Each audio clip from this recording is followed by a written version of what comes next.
एक बार की बात है, स्कूल के पास एक जंगल में बॉबू नाम का एक मजेदार जानवर रहता था। वह आधा भालू था और आधा खरगोश। बच्चे जब स्कूल आते तो बॉबू पेड़ के पीछे छुपकर अजीब आवाजें निकालता। भूं भूं कूद कूद।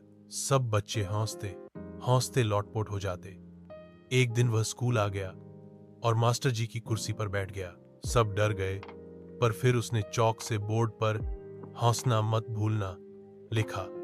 अब वो स्कूल का सबसे प्यारा दोस्त है। सब उसे मजेदार बॉबू कहते हैं।